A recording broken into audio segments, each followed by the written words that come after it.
Amigos de Reporte Knicks, sean todos ustedes bienvenidos a este análisis post partido de la derrota de los Knickerbockers 130-111 en contra del equipo de los Bucks de Milwaukee. Vaya partido complicado para los de la Gran Manzana. La realidad es que se veía de esta manera desde antes por diferentes factores. De entrada, sabíamos perfectamente que el equipo de los Knicks había sido dominado por los Bucks en los últimos dos enfrentamientos. Entendemos perfectamente que este equipo de Milwaukee es uno incluso de los fuertes favoritos para ser campeones este año en la NBA. Sin embargo, los Knicks venían jugando mucho mejor en sus últimos dos encuentros de lo que lo habían hecho previamente un par de semanas prácticamente de manera continua. Se esperaba quizá que los Knicks pudieran hacer algo adicional, algo mejor, poder pelearle más a un equipo poderoso como es la escuadra de Milwaukee, pero también se sabía que las bajas de Mitchell Robinson, que se espera desafortunadamente, todavía no está confirmado, pero casi es un secreto a voces que se va a perder el resto de la temporada, y también la lesión que sufrió la semana pasada Jericho Sims, eso ocasionaba que los Knicks estuvieran, con pocos jugadores para proteger el área de la pintura y buscar también la posición en los rebotes. Una situación complicada porque aparte el único jugador que se mantenía firme en la rotación era Isaiah Hartenstein. Él tiene que venir ahora desde el cuadro titular. Recordemos que cuando se lesiona Mitchell Robinson, la decisión de Tom Thibodeau no fue subir a Isaiah Hartenstein al cuadro titular, sino meter ahí justamente a Jericho Sims. Cuando él se lesiona, entonces tienen que venir todos estos ajustes. Y hay muchas cosas que se tienen que cambiar porque obviamente Isaiah Hartenstein estaba acostumbrado y de hecho rendía mucho mejor jugando con el cuadro suplente, con la segunda unidad. No significa que no lo esté haciendo bien como titular, creo que está haciendo un extraordinario trabajo, pero sí son muchas cosas que cambian. Los jugadores con los cuales estás regularmente en la duela, con cuáles estás en mejor química, son muchos aspectos que terminan afectando. Entonces se trajo también hace una semana a Taj Gibson, pero sabemos que ya es un veterano, que aunque esté en ritmo de juego, como lo he mencionado, mejor en ritmo físico, en condición física, positiva, la realidad es que si no está en ritmo de juego primero y después en química también con sus compañeros, es complicado que pueda tener cierto peso en el equipo. Entonces muchas cosas se veían muy complicadas, la ausencia de estos jugadores. Por supuesto, del otro lado estaba Giannis Antetokounmpo, un jugador dominante en la pintura. También otro jugador que es muy fuerte en esa misma área es por supuesto Brook López, un jugador que domina los rebotes, que también tira de media y de larga distancia. Entonces era ver cuál iba a ser la estrategia para la escuadra de los Knicks, que desafortunadamente pues no pudieron encontrar respuesta para las tantas armas que tiene este equipo de Milwaukee. Insisto, se esperaba que fuera una derrota, quizá un poco la ilusión de que fuera un poco más cerrada, más peleada, que los Knicks pudieran hacer algo adicional. Pero además de las complicaciones a la defensiva, la realidad también es que a la ofensiva los Knicks no lo hicieron tan bien. El único jugador que literalmente una vez más alzó la mano por el equipo de la Gran Manzana fue Jalen Brunson. Los demás tuvieron sus momentos, incluso por ejemplo el caso de RJ Barrett, solo tenía una canasta hasta el último periodo. Varias cosas que sucedieron y que desafortunadamente hicieron que este equipo de los Knicks no pudiera competirle, de una manera seria a la escuadra de los Bucks de Milwaukee. Vamos a revisar rápidamente, como siempre, la información con respecto a lo que sucedió en el partido. Insisto, pocas cosas que platicar con respecto al flujo del mismo, porque prácticamente fue dominado por el equipo de los Bucks de principio a fin. Sería difícil también, o más bien, quizá incluso más bien un poco injusto tratar de hacer un juicio cuando tienes tantas complicaciones de tu lado, tantas bajas, y el otro equipo viene realmente mucho mejor. Incluso también mencionar que en los dos partidos previos que los Knicks habían tenido en contra de este equipo de Milwaukee, no había jugado Chris Middleton, uno de los principales jugadores para esta escuadra de los Bucks, que incluso fue clave cuando ellos pudieron ser campeones. Se había perdido muchísimos partidos, la temporada pasada estuvo fuera también, las lesiones no lo habían dejado, poco a poco ha ido recuperando su nivel y hoy estuvo de vuelta en la duela y también por ciertos momentos fue factor en el partido. Revisemos rápidamente entonces la información que tenemos para hoy, porque el juego empezó por lo menos con los Knicks intentando hacer cosas diferentes contra este equipo tan poderoso. El partido se mantuvo parejo, estuvo intensa el inicio, los primeros minutos, incluso hasta podría yo decir que un poco rudo, en algunas coladas por ahí de Randle, también de Bronson, parecía que había contacto, los oficiales no lo marcaban, entonces dejaron también que el juego se convirtiera en un poco físico, por lo menos al principio del mismo, y después vino un factor que quizá afectó, aunque no sé en realidad qué tanto, porque insisto, el dominio fue demasiado, y ese factor fue que Isaiah Hartenstein cometió 2 faltas en los primeros 2 minutos, y eso provocó que lo tuvieran que mandar a descansar, entrando de relevo Taj Gibson, que ya más o menos les platiqué cómo está la situación, y eso pues de cierta forma empezó a ser un factor a favor, por supuesto, de la escuadra de Milwaukee, porque pudieron empezar a dominar principalmente los rebotes. Eso, aunado también al tema de la baja productividad en tiros de campo de los Knicks, fue lo que poco a poco fue haciendo que este partido pues se fuera de las manos. Después de eso, aún los Knicks trataron de responder, de mantenerse más o menos ahí en la pelea. Un par de triples consecutivos por parte de Donte DiVincenzo permitieron que los Knicks se mantuvieran cerca. Y después vino desafortunadamente una racha de 16 puntos contra 3 a favor del equipo de los Bucks de Milwaukee. Tomaron ventaja de 12 puntos y a partir de ahí las cosas se salieron de control. En ese lapso los Knicks fallaron 6 tiros de manera consecutiva.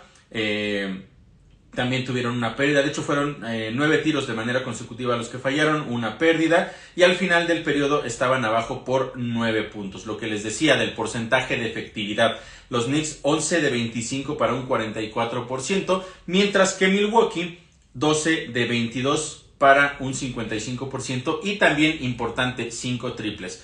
Y aquí hay una situación, porque también los Knicks sabían este tema de que iba a ser complicado defender la pintura. Entonces, en cierta forma, se veía un esfuerzo adicional para poder proteger esa área, y eso ocasionaba que dejaran libre a otros jugadores. Entonces, vimos en muchas ocasiones que había buenas penetraciones por parte de diferentes jugadores del equipo de los Bucks que terminaban sacando el balón para tiros de media o de larga distancia, y eso era como... más bien de esa manera fue como empezaron a hacerle daño. Entonces los Knicks se enfocaban en un aspecto importante, que era tratar de proteger la pintura por los jugadores rivales que tenían, y les terminaban haciendo daño de otras maneras. Por eso incluso en las estadísticas en el primer periodo no se veía un dominio por parte de los Bucks en la pintura. De hecho, los Knicks ganaron los puntos en la pintura en ese primer periodo. Sin embargo, ese buen movimiento de balón, las asistencias que tenía el equipo de los Bucks, les permitieron poco a poco ir alcanzando una mejor ventaja.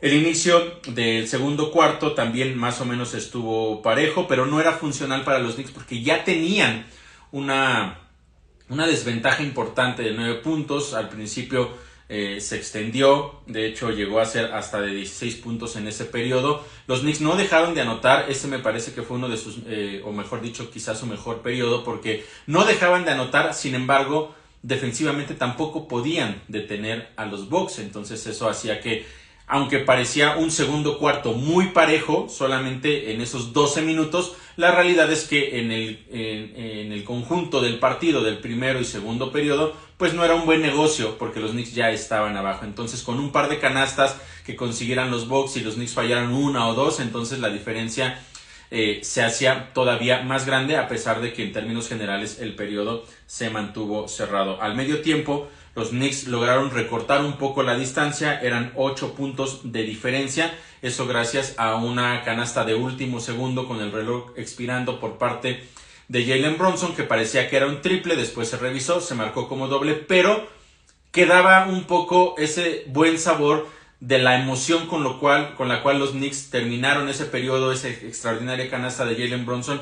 Parecía que quizá podría ayudarles para la segunda mitad y tratar de regresar con un ánimo diferente y ver si podían hacer un último empuje para poder cerrar ese partido. Desafortunadamente las cosas no fueron de esa manera. Los números en la primera mitad Bueno, la banca de los Bucks 18-8 sobre la de los Knicks. Lo que les mencionaba de los rebotes 34-21 a favor de Milwaukee. Rompimientos rápidos, también los puntos ahí fueron para los Bucks 14-4. Y de los jugadores importantes hasta ese momento era Bobby Portis con 13 puntos y 9 rebotes. Casi doble en la primera mitad para un jugador de rol de este equipo de Milwaukee. Michael Beasley 13 puntos.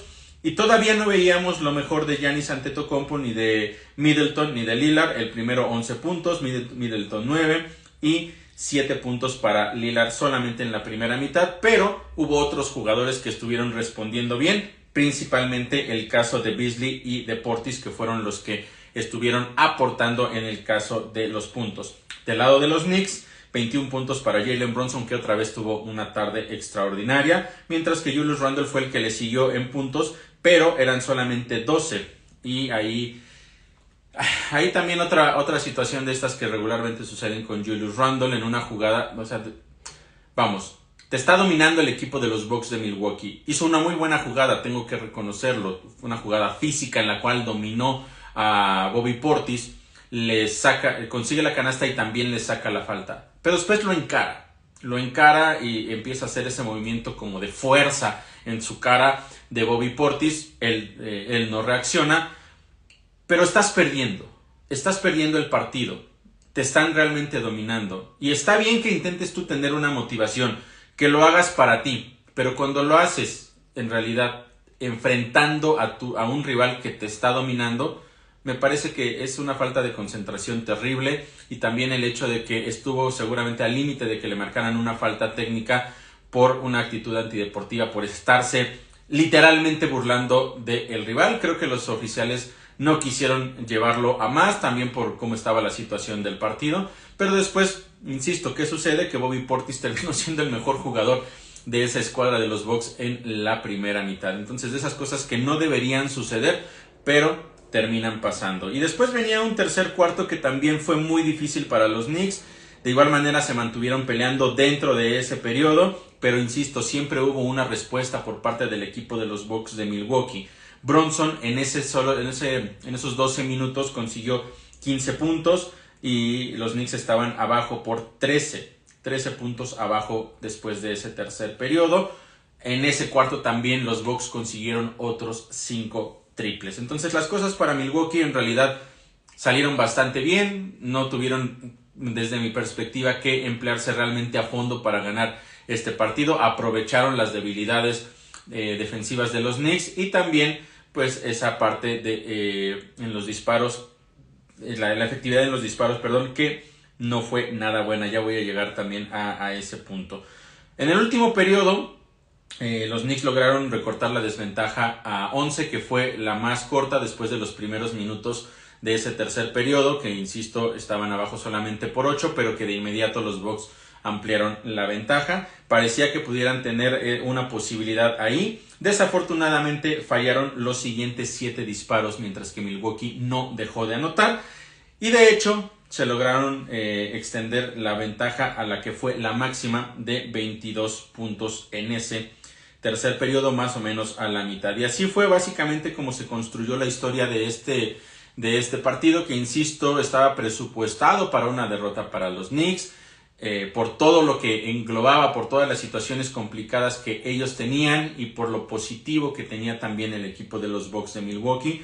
Numéricamente el dominio fue en todos los aspectos. Los rebotes terminaron 54-43 para los Bucks. En asistencias fueron 25 contra 17. El porcentaje de efectividad de Milwaukee fue de 53%, mientras que de los Knicks fue apenas un 44%.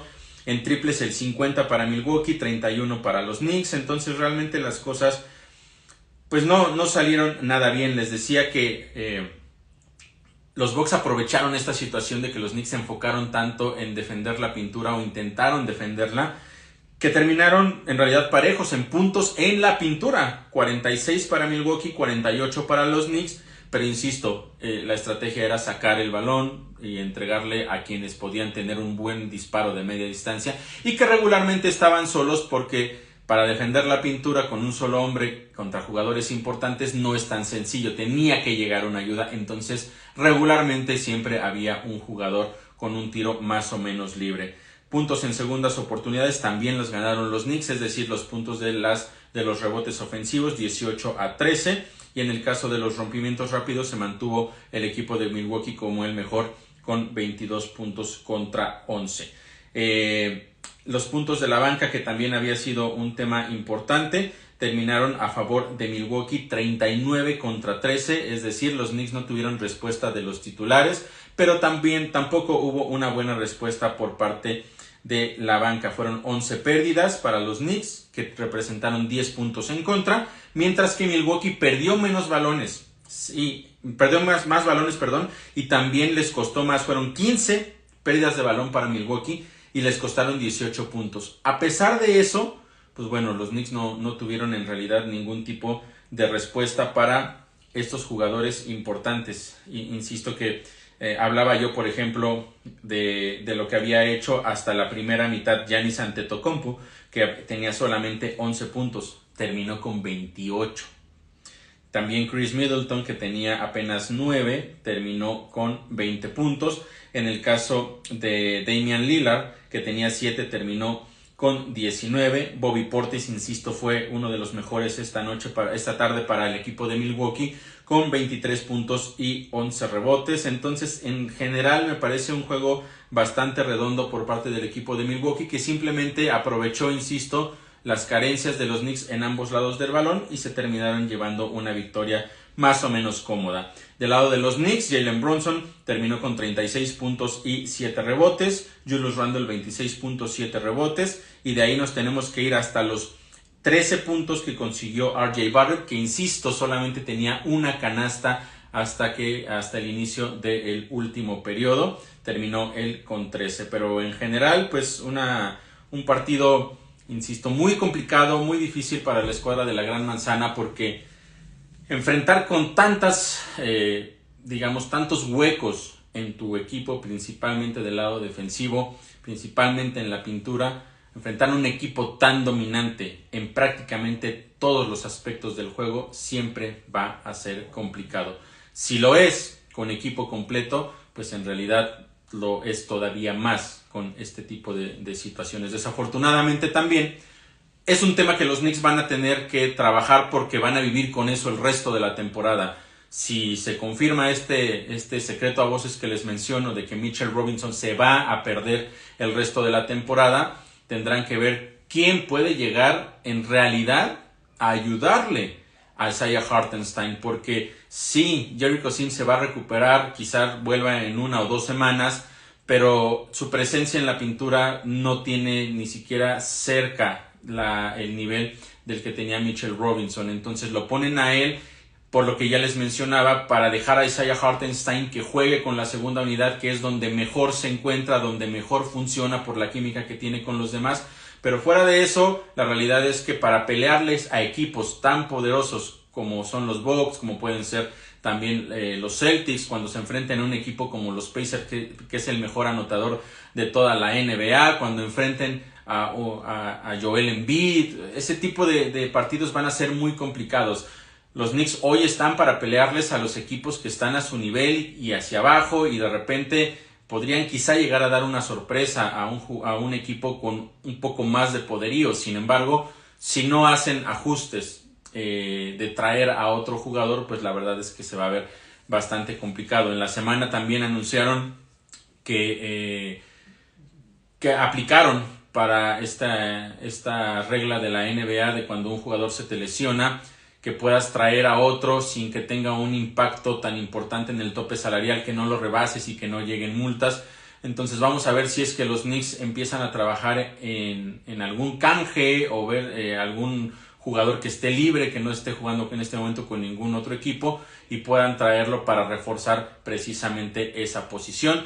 No sabemos si es que se pueda conseguir. Acaban de firmar al poste de los Knicks de Westchester, que fueron apenas campeones de la Showcase, pero pues es un jugador de 24 años, no tiene experiencia en NBA, sí mide 2,16 m y quizás su presencia pueda ser importante, pero bueno, acaba de llegar hoy al equipo, tendrá que entrenar, ver plan de juego, también por supuesto entrar en química con los demás jugadores.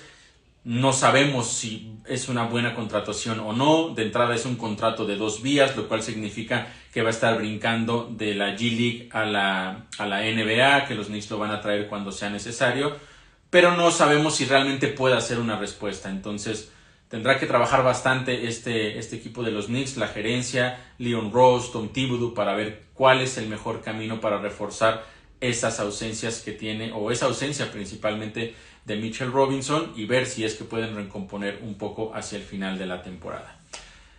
Pues así las cosas, con una derrota dolorosa para los Knicks, que volverán a enfrentar estos Bucks de Milwaukee el próximo lunes a las 11 de la mañana en el primer juego de la serie de Navidad de la NBA, y veremos si es que pueden aprender un poco de lo que sucedió hoy con el equipo que tienen, con los jugadores que tienen, para tratar de que el lunes pueda ser un encuentro completamente diferente y quizás salir con la victoria, o por lo menos pelearlo un poco más de lo que lo hicieron hoy.